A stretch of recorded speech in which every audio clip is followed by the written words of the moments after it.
Okay, so today I'm going to be talking about the Here to Slay retreat that I attended on July 22nd through the 24th. It has taken me so long to record this because I wanted to make sure I gave myself enough time to actually process all that was shared. Okay, so the retreat itself was more focused on writing. So Here to Slay, Roxane Gay and Tressie McMillan Cotton have a podcast.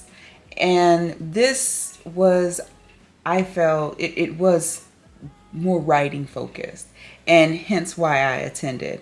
But there were also others there. There was Debbie Millman and Max, which was Roxanne and Debbie's dog. Max was so cute. He was so adorable. Okay, so to kick it off, the very first night, they talked about various things, but the one thing that stood out for me was when Debbie Millman mentioned her process and journey to where she is now. And one of the things that she asked is, and I don't know if I mentioned it, but I will be reading from my notes because there are so many things, just so many. One of the things that she mentioned was not waiting for others' permission. And if not now, then when? And that really resonated with me. Because I feel, as a woman, but as a Black woman, so many times I have waited, and I still feel I'm waiting for permission or waiting for something grandiose to happen, and that permission to do whatever it is I want to do. But why? Why do we wait? What are we waiting for? Right? And then as far as if not now, then when, that has come to me so many times over the year. And it's so true. Like, if we don't do whatever it is we want now, when will you ever step in to who you're supposed to be? When will you ever step onto a plane to take that trip, or step out of your comfort zone or the box that society has put you in? When will that happen? If not now. Now, there's so many good things that were shared, some of which I will share. Others, I think it would behoove you to go and try to attend this event, because I have a feeling there'll be many more. There were so many questions asked. Why we wanted to put our work out into the world and how. That's very important. Who we wanted to work with. Now, I thought this was interesting because when it came to their podcast, Roxanne said that the first person that came to her mind when it came to Here to Slay and creating it was Tressie. And I thought that was everything. Like, during the entire retreat, you could tell that they are real friends, and determining who you want to work with and actually why you want to work with that person, but then also why they want to work with you, is extremely beneficial. Tressie and Roxanne also talked about finding those who believe in you, those who will take a chance on you, and those who know your worth. And that resonated with me, because not everyone's going to get it, whatever it may be. It could be you starting a YouTube channel. It could be you writing a book. It could be you wanting to create your own business, become an entrepreneur. Some aren't going to get it. And guess what? It's not meant for them to get it. And with that, it's okay. Keep looking and searching. Because there are people out there who are going to believe in not only what you are presenting, but in you. And that is what's really important. To find those individuals and people who are going to be your tribe, they're just your people, and who believe in what you are presenting and what you represent and who you are, right? So then we went on, and let's see, what else can I share with you? Oh, now for writing, this is a big one, because this is a question that even I asked when I first started writing, and it's voice. How do you find your voice? How is it? What are you supposed to do? How do you know when you found your voice, right? It's the infamous question.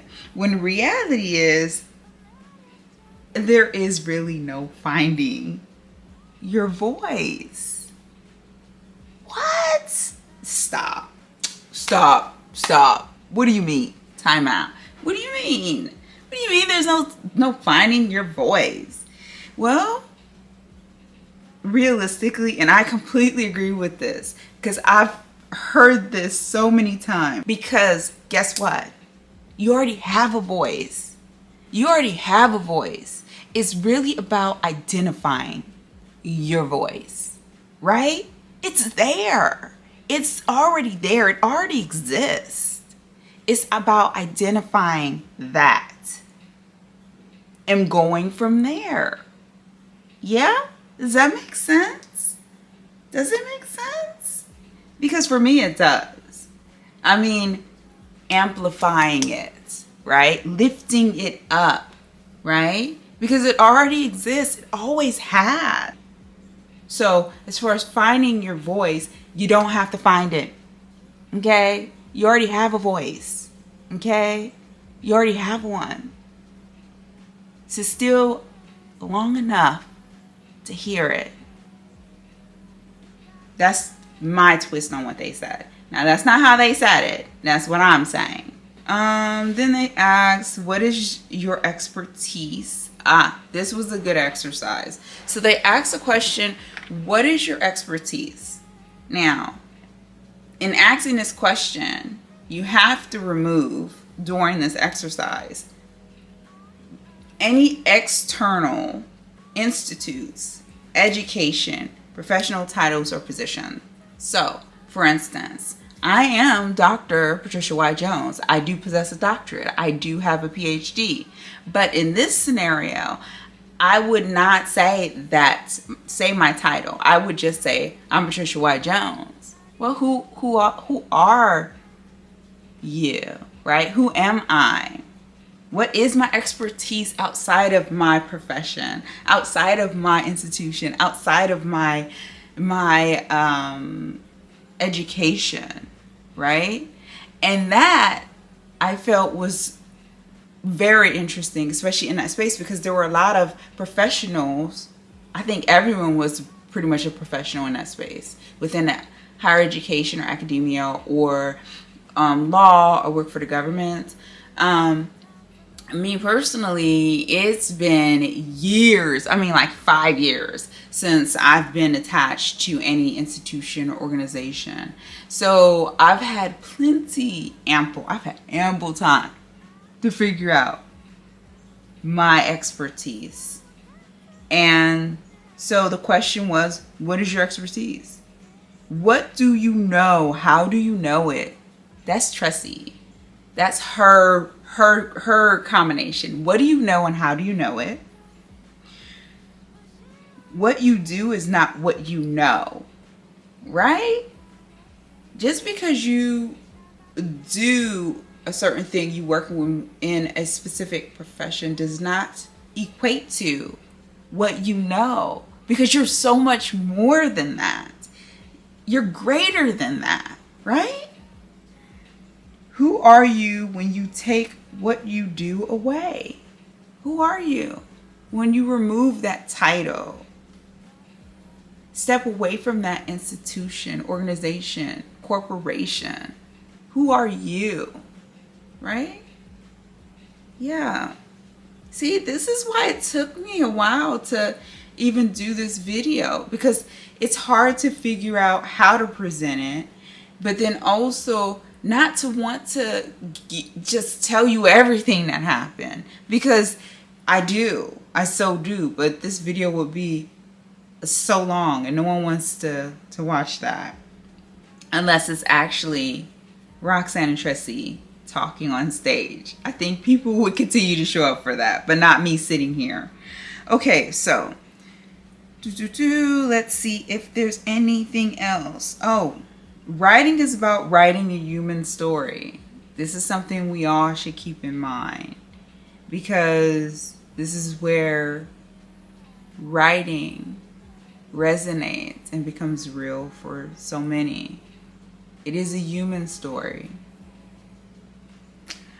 And this goes with voice too. Until you get the colonizer out of your mind, it doesn't matter what you think. And that's so true. Okay, feedback. I'm gonna talk about feedback. When asking for feedback, ask yourself, what kind of feedback are you wanting? That was a gem, because I think it's so easy to say I need help or you need something. But what do you need? What kind of feedback when you're writing? What kind of feedback are you looking for? After attending this conference, when I ask for feedback now, I am more specific about what I'm more intentional as well as far as what I'm asking for, right? And then she said Vivian, I think Viv, I'm going to call her the Viv, but Vivian, her mom, says, until you ask the right question, you're not ready for the right answer. And that is so true. You can ask a question and be broad or general regarding that question, but until you hone it down, then, you're asking, and when people dump whatever it is on you from their perspective, what they believe you're asking for, they believe you want, then you can't complain because you weren't specific to begin with. So when it comes to feedback, be mindful, consider what feedback you're really wanting and ask for that specific type of feedback. The first thing in writing is telling your truth. And that is true. That. I don't even have to say anything more about that. I don't. Editing. Making changes is more about tweaks instead of completely overhauling your work. Tweaks. Small changes along the way. Don't start all over if it's not really necessary, right? Start with one major idea per story. Giving all the major ideas in one piece is overwhelming. It's too much. I think that speaks for itself.